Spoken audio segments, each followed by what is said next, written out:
Hello and welcome to the first ever Ellie Chowns MEP podcast. My name is Tom Harris. Ellie, the Green Party's first ever MEP for the West Midlands region, was elected after the Green Party gained 10.7% of all votes cast in the West Midlands at the European elections in May. This week, Ellie told me about her first 2 weeks as an MEP, what's on the agenda for the week starting the 15th of July, a bit about her background, and how she's looking forward to meeting lots of people in the region when the European Parliament goes into recess in August. But first, I started by asking her how she feels to have been elected as the first ever Green Party MEP for the West Midlands region.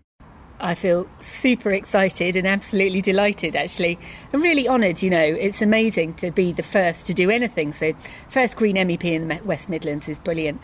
It was such a good night when we got that result, and it's a real testament to the hard work of everybody who's been involved in the party locally to get to that point of being able to elect a Green MEP.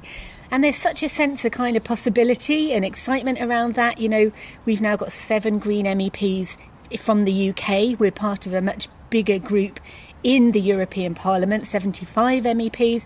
And so there's a real sense that we can actually make a difference. So it's really exciting to be part of that. Terrific. And what were the highlights of your first 2 weeks in office? You've been in Strasbourg for the first week and in Brussels the week after. That's right, yeah. So Strasbourg, beginning week of July, really exciting to be there, going into the hemicycle, the parliamentary chamber for the first time, taking my seat for the first time, a real sort of sense of honour. And actually, I really, loved being there for that anthem, the European anthem, listening to the beautiful music and singing. It was very, very moving. Voting for the first time, you really had a sense of kind of taking part in it all. One of the really fantastic things about being an MEP is that you're working in such an internationalist environment. So we're in the Green Group, we're working with people from 16 different countries. It's a multilingual environment, and I really love that sense of kind of very sort of evident and daily way of working across borders and building bridges and building links. So there's a real buzz around it, basically. And the other thing is that being part of the Green Group, I think, it's got to be much more exciting than being part of any of the other groups, because we've got this real sense of being on a wave, kind of pushing forward. Other parties are beginning to kind of talk our language. They're beginning to understand the issues that we've been fighting on for so long. So there's a real sense of possibility and of having an influence, of being able to make a difference there. So that was Strasbourg the first week, and that was, it was quite a lot of the Parliament establishing itself and getting going, really. Then Brussels last week was where the committees were constituted. So I've got places on the International Trade Committee and the Development Committee. And just in the last week, so with the International Trade Committee, we had a briefing from the EU's lead negotiator on the EU-Mercosur trade deal with 4 countries in Latin America, which has been very controversial. It's something the Greens have been campaigning on for a long while to say, we've got to be very careful about this. There's a real risk that it could increase deforestation in the Amazon. Do we really want to be making trade deals with Bolsonaro, who's, responsible for terrible human rights abuses in Brazil? So, we're right suddenly into the thick of these big, important issues. And on the Trade Committee, we have a real voice on that and a real opportunity to, stand up and have our voices heard and say that we don't like this, and possibly to change the way that deal is done.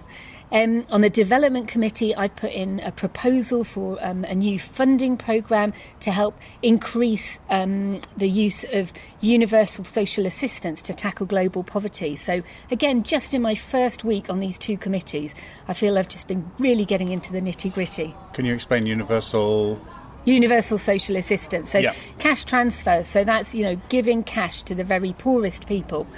It's not a replacement for absolutely everything else that's necessary. It's not a replacement for education and health services and stuff, but it's a very well tried and tested mechanism for ensuring that people who are really poor and vulnerable actually have enough to live on. We're coming back to the opening in Strasbourg. What did you think about the Brexit Party's shenanigans? Well, do you know what? I didn't even notice that business of them turning their backs. I really genuinely didn't. They're because they haven't got themselves organised to form a political group. You're sat quite a bit further forward than them, so right? they're right up in the rafters because they haven't got themselves organised to form a political group. So they're right kind of, at the back of the class, basically. So I didn't...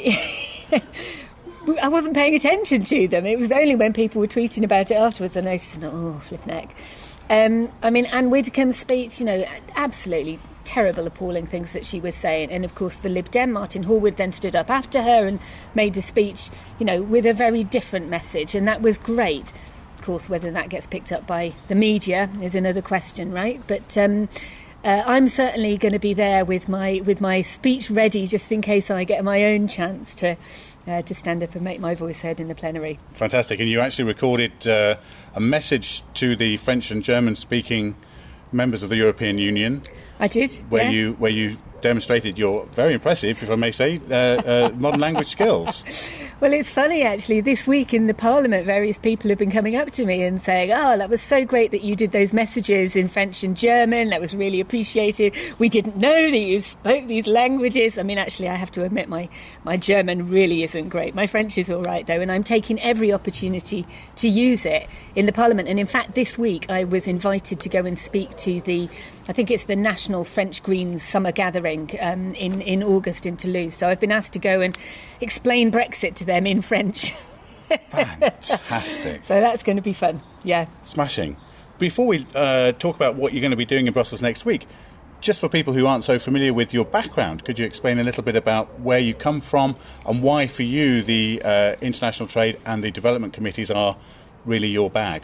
Yeah, so I've immediately before becoming an MEP, I was teaching at the University of Birmingham in the International Development Department, and I've spent my whole adult life working basically in the area of international development, tackling global poverty.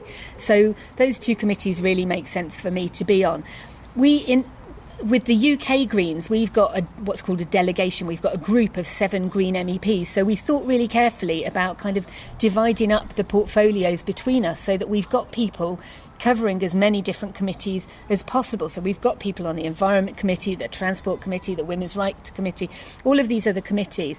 And that means that we can sort of support each other when technical issues come up, but we're not duplicating what each other is doing. So I think that's worked really well. That's terrific. So, next week, Brussels. No, Strasbourg. Strasbourg next week. What's on the agenda for Strasbourg next week? Well, it's going to be a quite interesting and potentially dramatic week in Strasbourg coming up. So on Tuesday, the Parliament is due to vote on who should be the President of the Commission.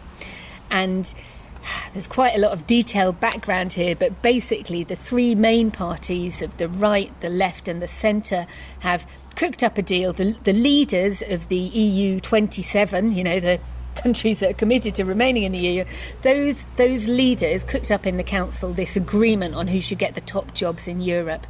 And they've put forward Ursula von der Leyen, who's currently the German Defence Minister, as their candidate to be President of the Commission.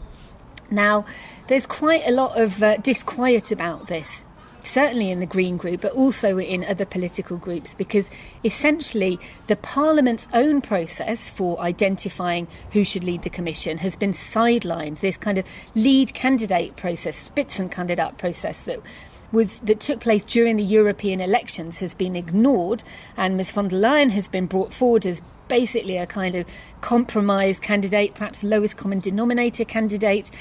She came in last week in Brussels and spoke to the Green Group. We asked her a whole bunch of questions. It was all live streamed as part of our commitment to transparency of the politics of the European institutions. And we were frankly really very disappointed with her performance. There were some warm words on climate. There were some very positive words on campaigning against Brexit, but that's nowhere near enough. And so I know that colleagues in other parties also are uncomfortable with Ms von der Leyen's candidacy, and that there's a general desire in the Parliament perhaps to try and regain a bit of control from the member state governments and to say, actually, we've got our own views on this. So we'll see. There'll be a big presentation, a speech and kind of questions and so forth on the Tuesday morning. Then some sort of discussions within the political groups, and then the big vote on Tuesday evening. We'll see what happens then. So is it possible that she won't get elected? There is a small possibility that she won't get elected. It's hard to say what will happen. It's quite likely that she will, because ultimately, the three big parties cooked up a deal between them to share out the big jobs, and if they pull the rug from Ms von der Leyen, then that calls into question a whole bunch of other stuff. And the member state governments clearly have quite a lot of power over the members of the Parliament, the European Parliament, that come from their political groups. But certainly it's not an automatic done deal at all. It's a shame, a real shame, that the negotiations between the four main groups, including the Greens, those negotiations that started at the end of May, right after the elections, and were aimed to pull together a sort of common platform, an agreement of what we wanted the Commission to do for the next 5 years. And that would have included a real, much higher level of ambition on climate, on agriculture reform, on rule of law and democracy, transparency and so forth. That process has been effectively sidelined by this deal cooked up between the three big groups. That doesn't mean the arguments are over, or that the fight and the campaign for those issues is over. And the Greens can be trusted to keep on working super hard on those issues. Terrific. And I understand you're also going to be looking at Discover EU. That's right, yes. So also on Tuesday, it's a busy day. There's a session looking at Discover EU, which is this fantastic programme that basically provides free Interrail passes for young people, for 18-year-olds. And it's part of an effort to get young people to travel across Europe, to physically break down those barriers and to literally discover the EU. Now, the UK is currently part of that. It's one of the many things that we would lose if we come out of the EU. I think it's an absolutely fantastic scheme, and I really want us to remain part of the EU and part of that scheme. So I'll be, tweeting about it on Tuesday and featuring a bit more information about that. And what else can people expect from Ellie Chowns MEP in the West Midlands? You're going to be going into the summer recess shortly.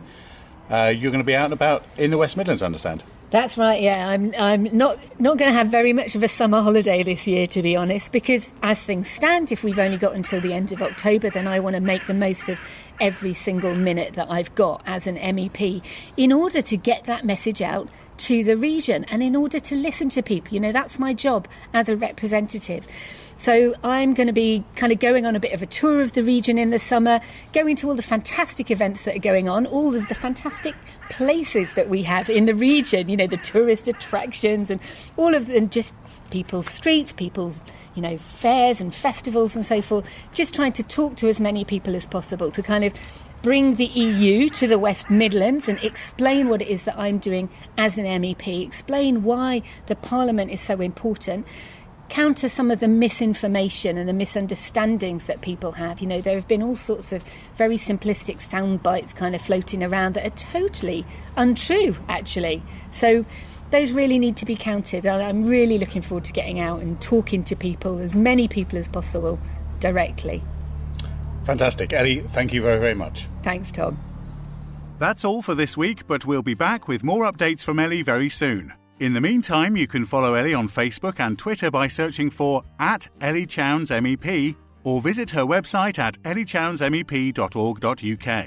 And if you'd like to get in touch, you can email me at tom.harris@elliechownsmep.org.uk. Thanks for listening.